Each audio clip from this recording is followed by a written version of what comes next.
Então, nós vamos dar sequência ao nosso estudo, né, que ele é baseado nesse livro, Oração Intercessória, como Deus pode usar seus intercessores para mover céus e terra. O autor é o Dutch Sheets. Nós vamos falar hoje sobre o capítulo 2, que tem o título A Necessidade de Oração. Aí tem esse primeiro item, né, que é por que eu mandei. É que a gente, na verdade, eu acho que ninguém gosta, né, de que a razão da gente estar fazendo certa coisa, ou certa atividade, é a pessoa responder pra gente, eu mandei, né? Isso principalmente te ouve dos nossos chefes, né? Alguém tem autoridade sobre nós, né? Então, e não é algo legal, né? Eu mesmo não gosto disso, né? A gente até, é algo até desagradável, não sei, mas por que disso? A pessoa fala, porque eu mandei. E muitas vezes a gente faz porque a gente está debaixo daquela autoridade, né? Se você não fizer, você vai perder seu emprego, né? E assim vai. Mas eu acredito que só porque alguém disse que a gente tem que fazer algo, acho que isso ninguém quer fazer algo desse jeito, né? Só porque alguém mandou você fazer. Mas a gente vê na Bíblia e a gente sabe que Deus, ele pede coisas para nós sem nos explicar exatamente o porquê daquilo, né? Só que geralmente isso diz respeito a questões ligadas à confiança e à obediência. E é algo ocasional, não é a regra, né, que Deus quer que nós vivamos. Tá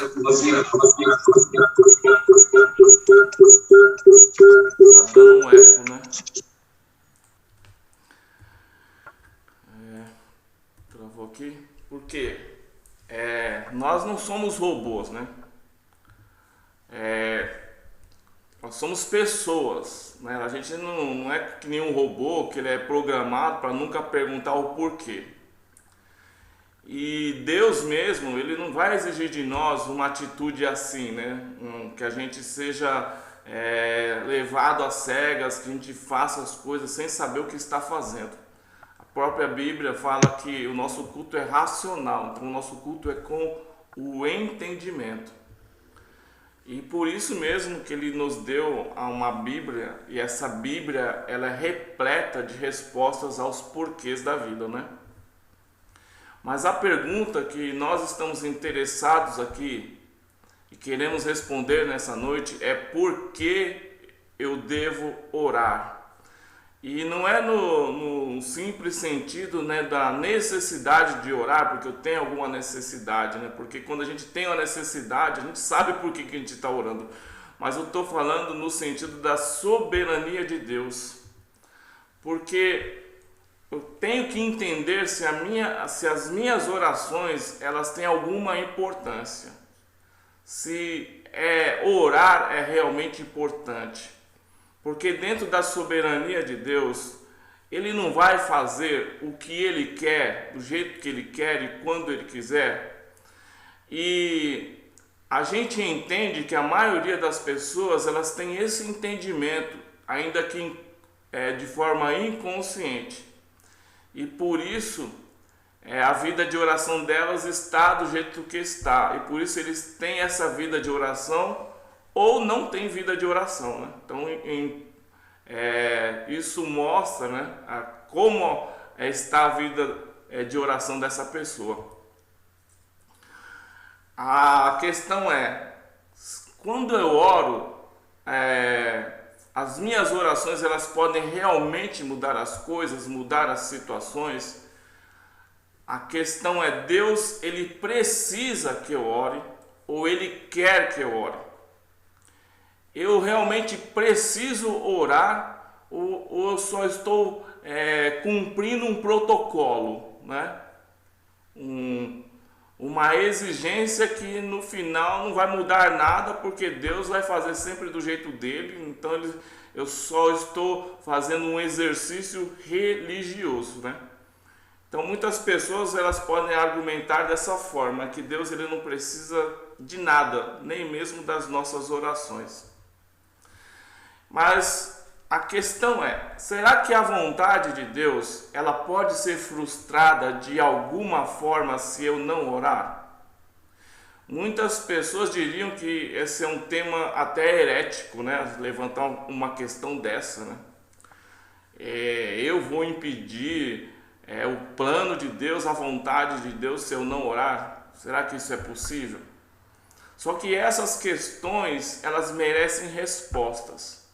E nós temos descoberto que saber o porquê de determinada coisa pode ser uma grande força motivadora. Quando eu conheço o porquê, aquilo pode me motivar a fazer de forma melhor, mais motivada.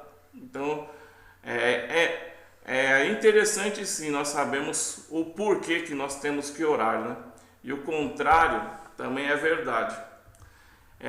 Por exemplo, quando a gente era criança, o nosso pai ou a nossa mãe ele pode ter nos orientado: não põe o dedo aí na tomada.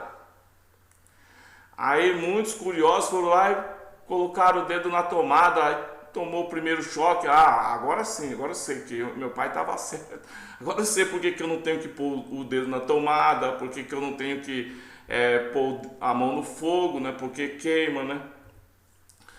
Só que muitas vezes a gente só entende algumas coisas quando a gente sofre algum dano, sofre um acidente, sofre uma queimadura, quando a gente se machuca por não dar atenção aos avisos, né? Que as pessoas, que as regras da vida dão pra gente, né? Aí a gente se machuca.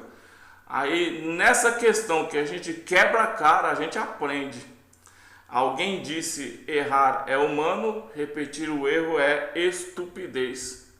E a gente, durante a vida, a gente pode ter sido chamado de estúpido algumas vezes, mas não em relação àquilo que a gente aprendeu a fazer, né? Se eu tomei um choque, falei: opa, aqui eu não vou mais pôr a mão, que aqui dá choque. Então, é o contrário, né, da gente saber o porquê não fazer, é verdadeiro também, né? Então a questão é que agora nós não estamos falando de acidentes, queimaduras, machucados, mas nós estamos falando do destino eterno. Estamos nos referindo a lares, a famílias, casamentos, ao bem-estar das pessoas que amamos. Estamos falando de avivamento pessoal, avivamento na nossa igreja, avivamento na nossa cidade, no nosso bairro, e a lista continua. Então, quando Deus ele fala que eu tenho que orar, eu quero saber se isso é importante. Eu não quero simplesmente praticar exercícios espirituais, porque o meu tempo é precioso. Eu acredito que o tempo de vocês também é. S.D. Gordon, será que ele estava certo ou ele estava errado quando ele disse: você pode fazer mais do que orar após ter orado, mas você não pode fazer nada mais do que orar enquanto você não orar. A oração é acertar o golpe da vitória e o serviço é colher os resultados. Se Deus, pensa comigo, se Deus vai operar independentemente de nós orarmos ou não, então de fato, Ele não precisa das nossas orações. Nós não precisa que nós peçamos nada, e nós não temos que ficar desperdiçando o nosso tempo, porque se Ele vai fazer de qualquer forma, nós não precisamos perder tempo com algo que, independente de eu fazer ou não, Ele já vai agir de qualquer forma. Quer dizer, se tudo que será, será, então nós vamos simplesmente descansar e deixar as coisas acontecer. Mas se por um outro lado, John Wesley, ele estava certo quando ele disse: parece que Deus ele é limitado pela nossa vida de oração. Deus não faz nada na terra a não ser em resposta à oração do crente. Agora, se isso for verdade, então eu vou perder um pouco de sono para orar, eu vou mudar o meu estilo de vida para orar, eu vou desligar a televisão, desligar o WhatsApp, eu vou dispensar até 1 ou 2 refeições.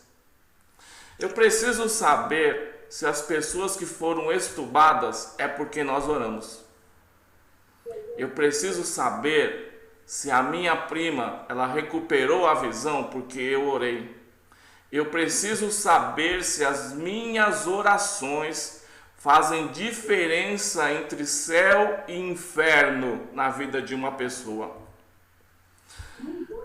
A oração é realmente necessária?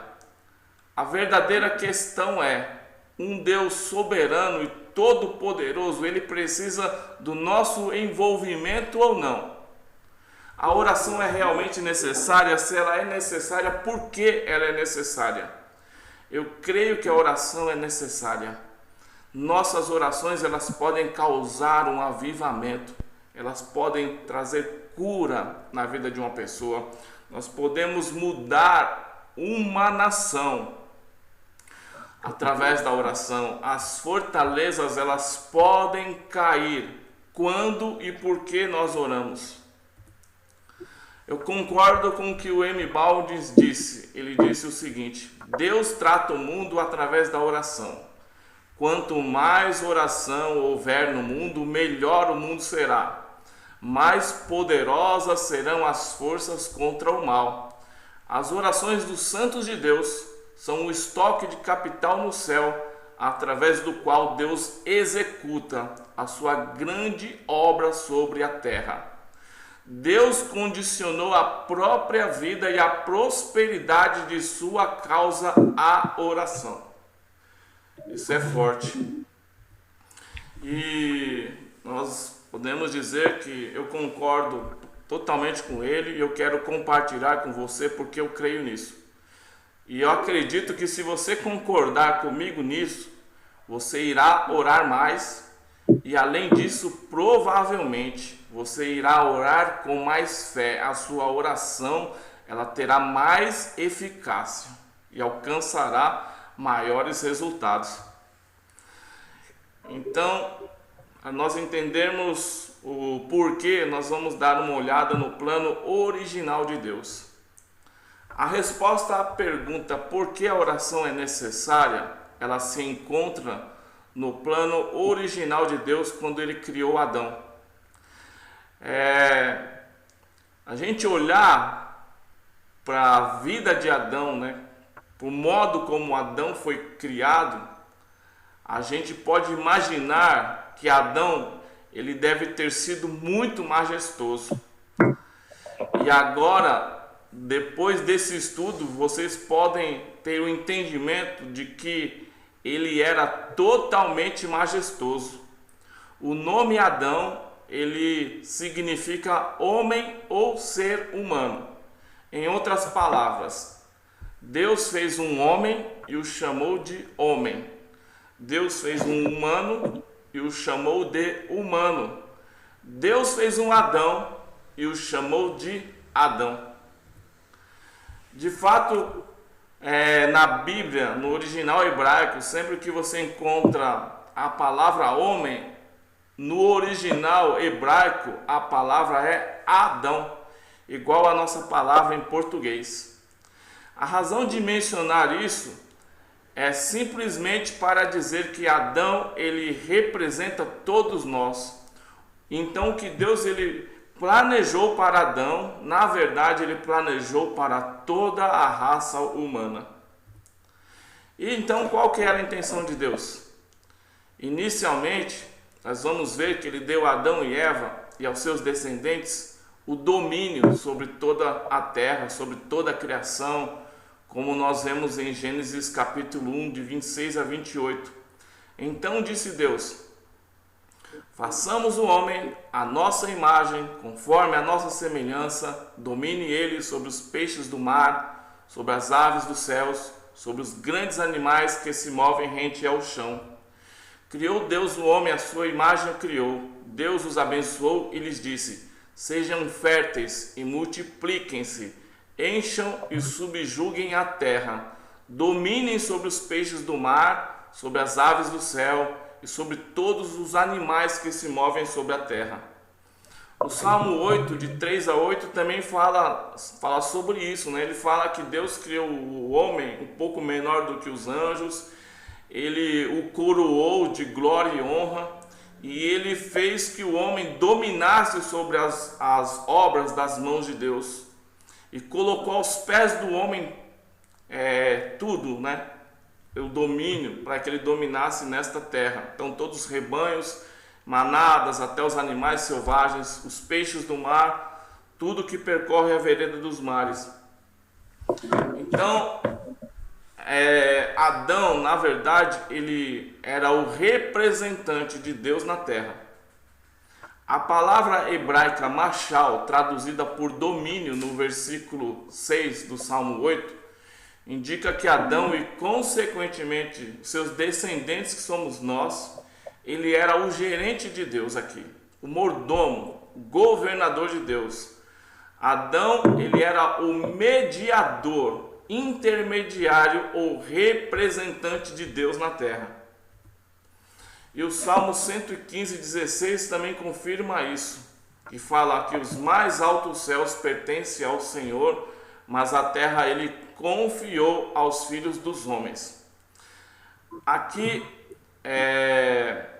essa palavra confiou no original hebraico é Natan, e algumas traduções aparecem como dar. A terra ele deu aos filhos dos homens, mas essa tradução ele confiou, ela comunica com mais precisão o significado dessa palavra em hebraico. Por quê? Porque Deus, ele na verdade, ele não abriu mão do direito dele de propriedade sobre a terra. O que ele fez foi que ele atribuiu para a humanidade a responsabilidade de governá-la. A terra não é nossa, mas Deus nos deu ao homem, deu à humanidade para governá-la. Então, a terra está sob a responsabilidade do homem, mas ela continua sendo de propriedade de Deus. Gênesis 2,15 fala isso. O Senhor colocou o homem no jardim do Éden para cuidar dele e cultivá-lo. E a palavra guardar, ela é uma tradução da palavra hebraica chamar, que significa zelar ou proteger. E é a principal palavra usada para vigia nas Escrituras. Então Adão literalmente ele era o vigia ou o guarda de Deus sobre a terra. Agora que nenhum estudioso sério da Bíblia vai questionar esse fato de que Adão era o representante de Deus na terra. Mas o que significa realmente essa questão de representar alguém? O dicionário define representação como apresentar de novo. Um outro modo de dizer seria reapresentar alguém. Um representante é alguém que reapresenta a vontade de outro. Eu, por exemplo, tenho a honra de representar a Cristo frequentemente quando eu falo no nome dele, quando eu ministro a palavra, quando eu ensino a sua palavra a outra pessoa. Então, quando eu estou ministrando da parte de Deus, eu estou representando Deus, estou representando a Jesus, estou sendo um representante dele e do seu reino na terra. O dicionário também oferece esses significados: exibir a imagem e réplica de, falar e agir com a autoridade da parte de, ser substituto ou agente de, e tudo isso ele é muito parecido, na verdade, com o que Deus disse a Adão, certo? Agora, não pensa assim, isso não é algo pequeno, não é uma pequena tarefa alguém representar Deus. Portanto, o que Deus fez para nos ajudar, a nós seres humanos? De uma forma mais adequada essa tarefa de representá-lo, Deus nos criou muito parecidos com Ele. Deus nos fez como uma aparição dele mesmo. Gênesis 1:27 diz que Deus criou o homem à sua imagem. A imagem de Deus o criou. Homem e mulher os criou. E a palavra hebraica imagem é tselem, que contém o conceito de sombra, um fantasma, uma aparição. Uma aparição é algo que você pensa que vê, mas observando mais de perto, você vai ver que os seus olhos te enganaram. Então é assim, quando o restante da criação olhou para Adão, eles devem ter parado para pensar, para olhar melhor. Provavelmente eles podem ter pensado mais ou menos assim: por um momento eu pensei que fosse o próprio Deus, mas era só o Adão. Que tal essa representação? Essa é a mais pura teologia. A Bíblia diz que Adão era semelhante ou comparável a Deus. E a palavra hebraica demut, traduzida como semelhança, que aparece em Gênesis 1:26, ela vem do hebraico damat, que significa comparar. Então Adão, ele era muito semelhante a Deus, muito semelhante a Deus. O Salmo 8, versículo 5, diz que o homem foi feito um pouco menor do que os seres celestiais, um pouco menor do que os anjos. O Senhor também nos dotou com espíritos eternos, algo que Ele não deu a nenhuma outra criatura na terra. Outro dia eu vi alguém comentando o seguinte, que às vezes na escola ensinam para nós, que nós somos animais racionais.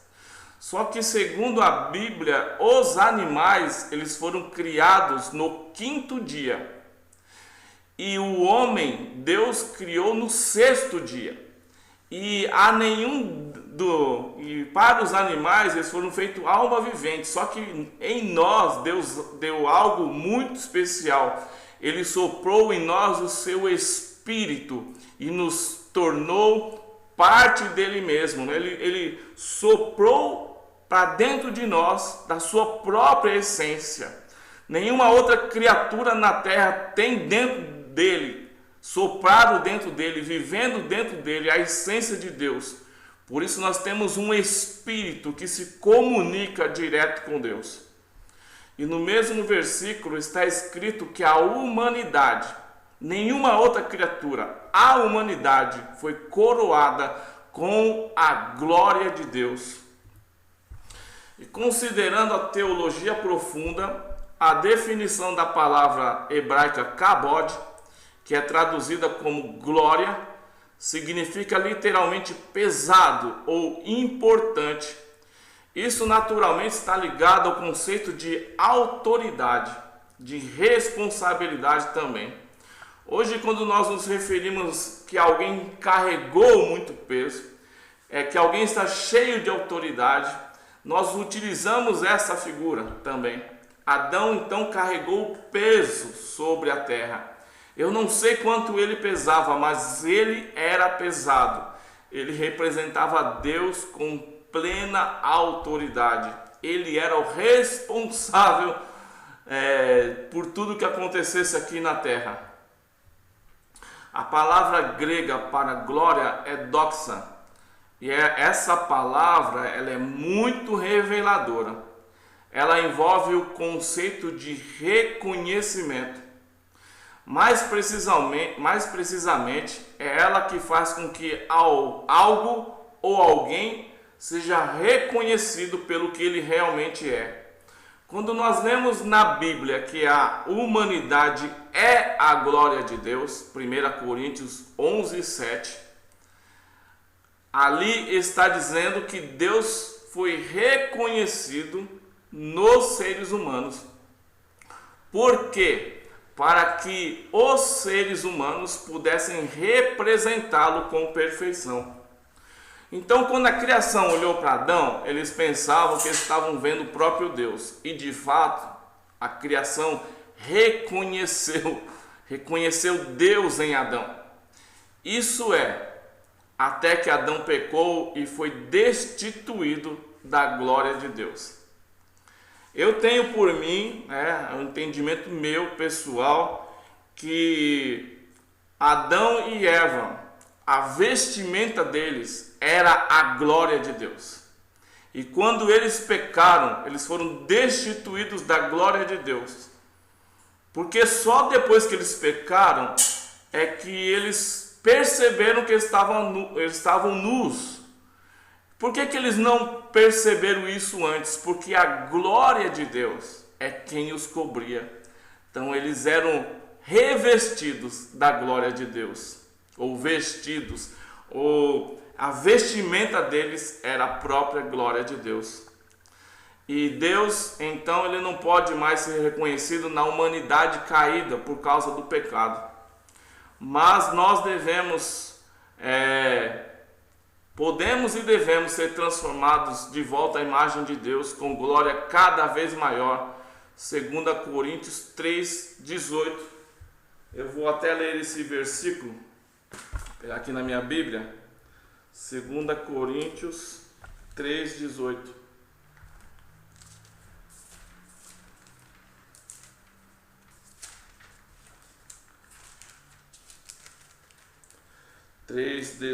Diz assim: mas todos nós, com cara descoberta, refletindo como um espelho a glória do Senhor, somos transformados de glória em glória na mesma imagem como o Espírito do Senhor. Então, através de Jesus, nós vamos ser transformados de volta àquela imagem que Deus planejou para nós no início e nós perdemos por causa do pecado. Mas de glória em glória, andando na presença de Deus, nós vamos sendo transformados. Claro que essa plenitude da glória de Deus em nós não alcançaremos nessa terra, porque nós estamos no corpo do pecado. Mas quando o nosso corpo for glorificado, aí nós teremos de volta aquela glória que Adão perdeu no início. O propósito que nós vimos até aqui não é te oprimir, nem te impressionar com tantas definições, mas sim ampliar a sua compreensão do plano de Deus para a humanidade na criação. Portanto, vamos resumir até aqui através da compilação dos versículos e definições mencionados até aqui. Eu só queria, antes de eu prosseguir, um feedback de vocês. Até aqui tudo bem? Pode abrir o microfone.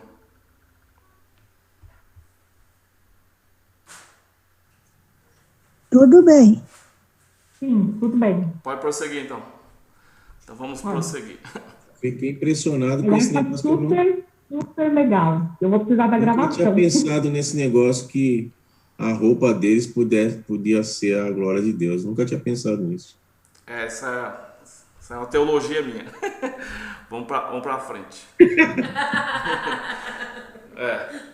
Então, compilando o que nós vimos até aqui, nós podemos dizer que Adão era comparável ou semelhante a Deus, tão semelhante a Deus que era como uma aparição dele.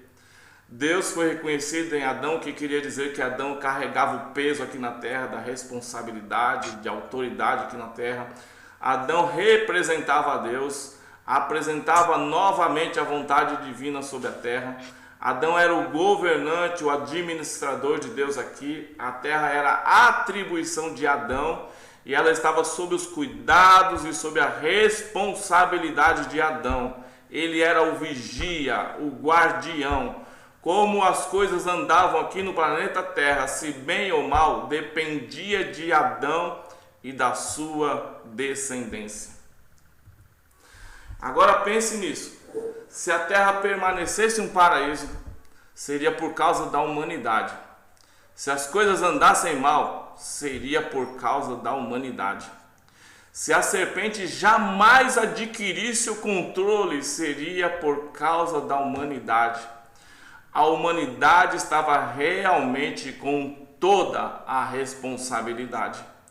Mas por que que Deus fez as coisas assim? Por que que ele assumiu tamanho risco? Pelo que nós conhecemos de Deus através das Escrituras e pelo meu andar pessoal com Ele, a gente só consegue chegar à seguinte conclusão: Deus, ele queria uma família. Ele queria filhos e filhas que pudessem se relacionar com Ele e vice-versa. Assim ele criou os nossos pais originais semelhantes a Ele mesmo. Ele colocou a própria vida e espírito dele dentro de Adão e Eva. Ele lhes deu um lugar lindo para morar, muitos animais. Ele assentou-se e disse: isso é bom. E diariamente Deus comungava com eles, caminhava com eles, ensinava para eles sobre si mesmo, sobre o seu lar, sobre o paraíso em que eles viviam. E Deus disse para eles: frutificai, multiplicai-vos, me deem mais filhos, netos, netas. Deus agora era um pai, estava feliz. Essa paráfrase aqui eu peguei do autor desse livro, Contudo, ela não altera as Escrituras. E essa paráfrase ela nos leva a uma conclusão sobre a necessidade de oração. Então vamos analisar melhor essa conclusão, já que nós estamos falando de assuntos profundos aqui, como coroas de glória, semelhança e pessoas criando coisas. Mas o que há de profundo aqui? Primeiro, a autoridade de Adão sobre a terra foi completa e definitiva. Que ele, e não apenas Deus, tinha a capacidade de transmitir essa autoridade para outro. Quer ver as palavras de Satanás em Lucas 4, 6 e 7? Quando ele tentava Jesus, ele disse o seguinte: eu te darei toda a autoridade sobre eles e sobre o seu resplendor, porque me foram dados e posso dá-los a quem eu quiser. Então, se me adorares, tudo será seu. Foi a oferta de Satanás para Jesus. A parte em que o diabo estava se referindo ao domínio que lhe foi transferido, a autoridade que lhe foi dada, era a verdadeira, e Jesus ele sabia disso. Tanto é que ele próprio chamou Satanás de o príncipe deste mundo 3 vezes nos evangelhos. João 12, 31, 14, 30 e 16, 11. E aqui nós vamos para o segundo aspecto profundo. A decisão de Deus de fazer as coisas sobre a terra através dos seres humanos foi tão completa e definitiva que custou para ele a encarnação do seu filho, a fim de reconquistar o que Adão havia perdido. Ele tornou-se parte da raça humana. Então não dá para pensar em uma verdade mais desconcertante. A responsabilidade e a autoridade sobre a terra que Deus entregou para o homem, ela foi tão completa e definitiva que, ao perdê-la por causa do pecado, o único modo de reconquistar essa autoridade de novo seria um outro homem conseguir essa autoridade de volta. Por isso que Deus precisou se encarnar para se tornar um de nós. Então, certamente, nada poderia ser uma prova mais pesada de propósito dessa decisão tomada por Deus de agir através dos homens. Sem dúvida, os seres humanos foram criados para sempre ser a ligação de autoridade e da atuação de Deus na terra. Então, aqui nós temos, eu creio, a razão da necessidade de oração. Deus escolheu desde os tempos da criação trabalhar na terra através dos homens, não independentemente deles. Sempre foi assim e sempre será, mesmo que tenha custado a Deus se tornar um de nós. Embora Deus seja soberano e todo-poderoso, As Escrituras dizem claramente que ele se limitou no tocante às coisas aqui da terra para operar através dos homens. Não será por isso que a terra então se encontra em tal confusão? Não é porque Deus deseja que seja assim, mas porque Ele quer trabalhar e cumprir sua vontade através de nós, dos seres humanos. Não é essa história tecida ao longo de todas as Escrituras, de toda a Bíblia, Deus e a humanidade, bem ou mal, trabalhando juntos?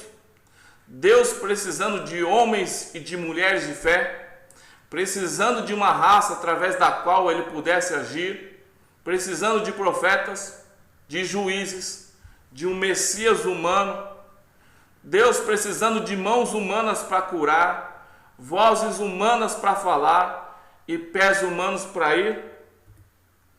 Ele não precisa que nós peçamos que venha o seu reino, nem que a sua vontade seja feita. Mateus 6,10. Com certeza, Ele não nos faria gastar tempo pedindo algo que já iria acontecer de qualquer forma, você não acha? Ele não nos disse que nós deveríamos pedir o pão nosso de cada dia, Mateus 6,11, mas Ele mesmo sabe do que nós precisamos antes mesmo de pedir para Ele. O Senhor disse que nós deveríamos pedir que fossem enviados trabalhadores para a sua seara, Mateus 9,38. Só que Ele mesmo, como o Senhor da seara, Ele deseja isso muito mais do que nós. E Paulo disse: finalmente, irmãos, orem por nós para que a palavra do Senhor se propague rapidamente e receba a honra merecida, 2 Tessalonicenses 3,1. Deus já não estava planejando isto? Essas coisas não são a vontade de Deus? Por que então eu deveria orar a Ele pedindo algo que Ele mesmo já deseja fazer? Se não é a minha petição ou através da minha oração que de alguma forma leva Deus a agir. E agora eu quero examinar brevemente 3 passagens para apoiar esse pensamento. As fervorosas orações de Elias. 1 Reis 18, a gente vê que Deus precisa de uma pessoa, Ele usa essa pessoa para realizar a sua vontade através de oração. Nós vemos ali o caso do profeta Elias orando para pedir chuva depois de 3 anos de seca. Em Tiago 5, 17 e 18, ele também fala dessa ocasião. E nós sabemos então por esse relato que as orações de Elias elas não simplesmente fizeram com que chovesse, mas foram elas que provocaram a seca 3 anos antes. Isso mostra que nós temos problemas quando os profetas estão orando por seca. No versículo 1 de 1 Reis, capítulo 18, após 3 anos de castigo, Deus falou a Elias: vá, se apresente a Acabe, porque eu vou enviar chuva sobre a terra. Então, no final deste capítulo, após alguns outros eventos, Elias orou 7 vezes e finalmente veio a chuva. Agora, preste atenção aqui. De acordo com o que é afirmado no versículo 1, de quem foi a ideia de enviar a chuva? Quem decidiu isso? Quem tomou a iniciativa?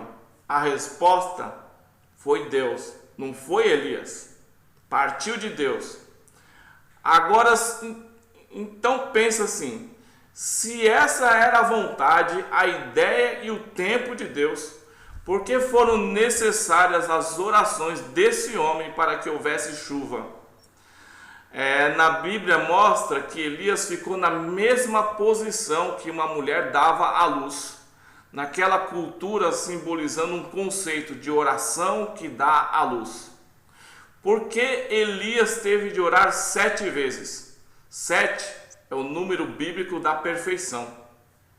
E eu tenho certeza que Deus estava nos ensinando que nós devemos orar até que a tarefa seja realizada.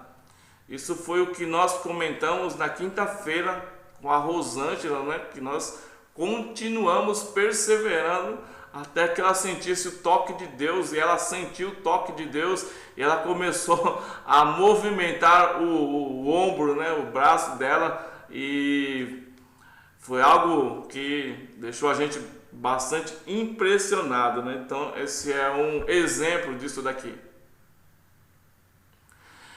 Mas porque essa ou qualquer outra batalha de oração requer perseverança?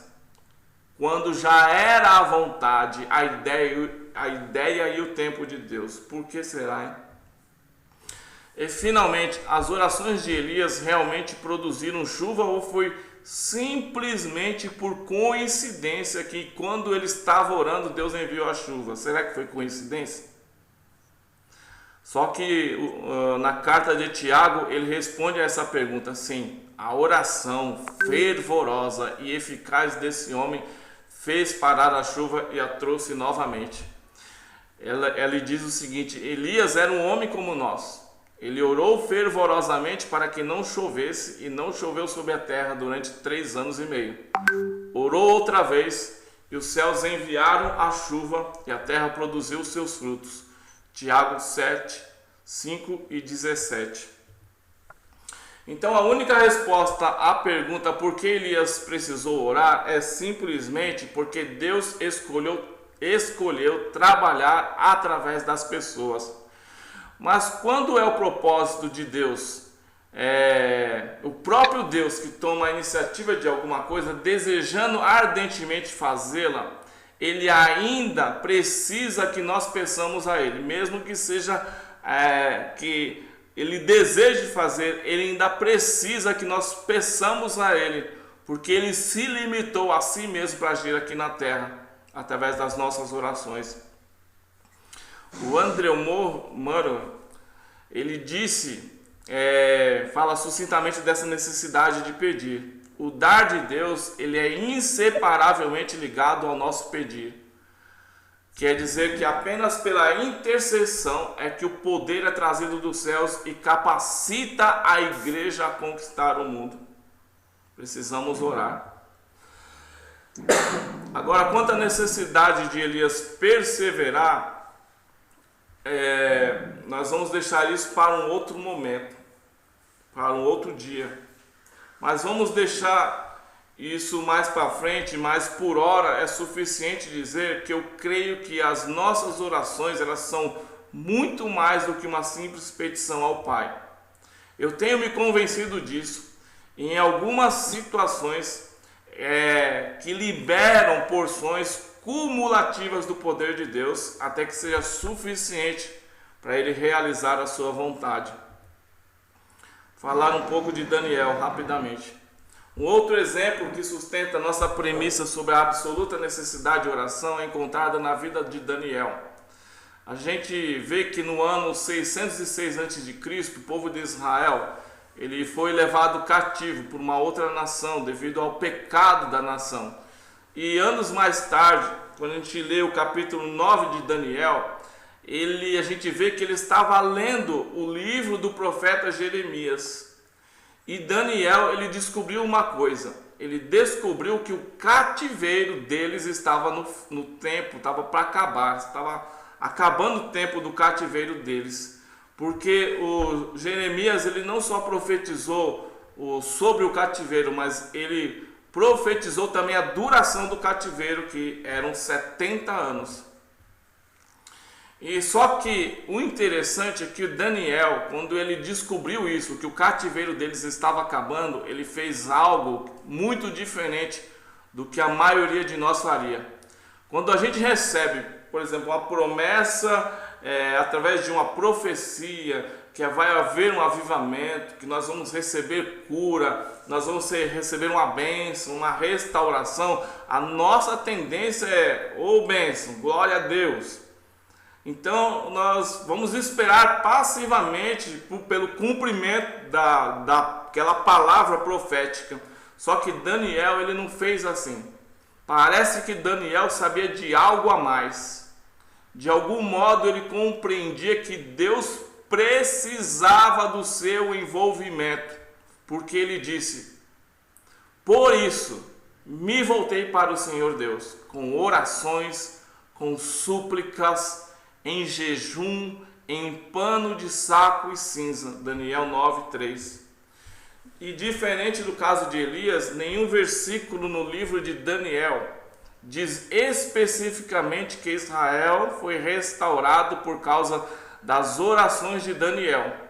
Mas, devido à ênfase dada às orações de Daniel, isso está claramente sugerido no texto.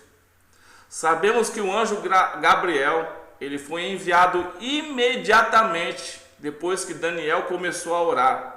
Contudo, ele levou 21 dias para passar pela batalha nos ares, com a mensagem para informar Daniel que as suas orações foram ouvidas e eu vim em resposta a elas. Daniel 10:12. Agora, só com esse entendimento, a gente pode pensar o seguinte: quantas promessas de Deus não temos alcançado, não têm sido alcançadas por nós, porque Deus não encontra o envolvimento nosso para que as promessas dele se cumpram nas nossas vidas. Se nós temos promessas de Deus, se as promessas de Deus não têm se cumprido na nossa vida, o problema não está em Deus que prometeu. O problema está em nós que não tomamos posse do que Deus prometeu. Se Deus prometeu, eu preciso tomar posse. Eu preciso batalhar em oração para que eu esteja na posição de receber o que Deus me prometeu. Então, Paul Billermeier diz o seguinte: Daniel evidentemente percebeu que a intercessão tinha uma parte a desempenhar no cumprimento da profecia. Deus deu a profecia. Quando chegou o tempo do cumprimento, ele não a cumpriu arbitrariamente, fora do plano ou do programa de oração. Ele buscou um homem em cujo coração ele pudesse lançar um peso de intercessão. Como sempre, Deus tomou essa decisão no céu. Um homem foi chamado para tomar posse desta decisão sobre a terra, através da intercessão e da fé. Uma outra passagem que apoia a nossa afirmação de que, embora a existência e o caráter de Deus sejam completamente independentes de qualquer coisa criada, conforme Atos 17, 24 e 25, e que Deus já tenha todos os recursos nas mãos dele para fazer o que ele quer fazer, Jó 41, 11, Salmos 50, 10 e 12, Deus precisa das nossas orações. Ele não quer, ele precisa das nossas orações. Olha o que o próprio Deus está falando aqui, ó. Procurei dentre eles um homem que erguesse o muro e se pusesse na brecha diante de mim em favor desta terra, para que eu não a destruísse, mas não encontrei nenhum. Por isso derramarei a minha ira sobre eles e os consumirei com meu grande furor. Sofrerão as consequências de tudo o que fizeram. Palavra do soberano, o Senhor. E a gente pode entender que as implicações desses versículos, elas são perturbadoras. A santidade, a integridade e a verdade de Deus impedem a Deus de simplesmente desculpar o pecado. O pecado, ele precisa ser castigado. Por outro lado, ele não é apenas santo. Deus também é amor. E o seu amor sempre deseja redimir, restaurar, demonstrar misericórdia. As Escrituras nos dizem que Deus não tem prazer na morte do ímpio, Ezequiel 33, 11. Mas o que a passagem aqui está dizendo claramente é que, ao mesmo tempo em que a minha justiça exige julgamento, meu amor deseja perdoar. Se eu houvesse encontrado um homem, um justo, que me pedisse para poupar este povo, eu o teria atendido. Eu poderia ter demonstrado misericórdia, mas como eu não encontrei ninguém, eu tive de destruí-los. Eu não gosto das implicações dessa passagem mais do que você. Eu não quero essa responsabilidade. Eu não gosto de pensar nas consequências de um Deus que limitou a si mesmo até a altura de nós mortais. Mas à luz destes e de outros versículos, como também pela condição que o mundo está hoje, eu não consigo chegar a outra conclusão. Ou Deus deseja que a terra esteja nessas condições, permaneça nessas condições, e se Ele não deseja, o que certamente é o caso, então devemos supor de duas uma: ou Ele não tem poder para fazer nada, ou Ele precisa e está esperando de nós alguma coisa para Ele poder efetuar mudança. Peter Wagner, ele concorda com isso quando ele diz o seguinte: nós devemos entender que nosso Deus soberano, por suas próprias razões, tem designado este mundo, de modo que muitas coisas que são realmente de sua vontade, Ele tornou dependentes de atitudes e de ações dos seres humanos. Ele permite que os homens tomem decisões para influenciar a história. A inércia dos homens, ela não anula a expiação. Só que a inércia humana, o nosso não agir, o nosso deixar de agir, torna a expiação ineficaz para as pessoas que estão perdidas. Essa verdade, então, ela pode nos deixar constrangidos com a responsabilidade que ela implica, ou nos condenar por causa da nossa falta de oração. Mas também existe uma outra possibilidade. Uma responsabilidade pode ser um privilégio, pode ser agradável. Se permitirmos, essa revelação pode nos elevar a novas posições de dignidades ao lado do nosso Pai Celestial e do Senhor Jesus. Jack Hayford disse: a oração, ela é essencialmente uma parceria do Filho redimido, trabalhando ombro a ombro com Deus para a realização de seus propósitos redentores sobre a terra. Deus nos chama para ser parceiros dele, para através de nós Ele operar a sua redenção e os seus milagres na vida das pessoas. Vamos nos colocar a essa altura dessas ocasiões e abraçar um incrível convite para sermos cooperadores de Deus, para sermos mensageiros do seu poderoso Espírito Santo e sermos embaixadores de seu reino maravilhoso. Vamos representá-lo. Desperte-nos para o nosso destino, Senhor. Aqui tem umas questões para reflexão, que depois, quem quiser, eu passo para vocês. Mas a última é: como você se sente em ser um parceiro de Deus? Então, nós terminamos o estudo de hoje, né? O tema do próximo capítulo, eu aconselho você não perder, porque nós vamos saber o que significa representar Jesus, que o tema do próximo capítulo é reapresentando Jesus. Obrigado a todos, obrigado. Deixa eu fechar aqui.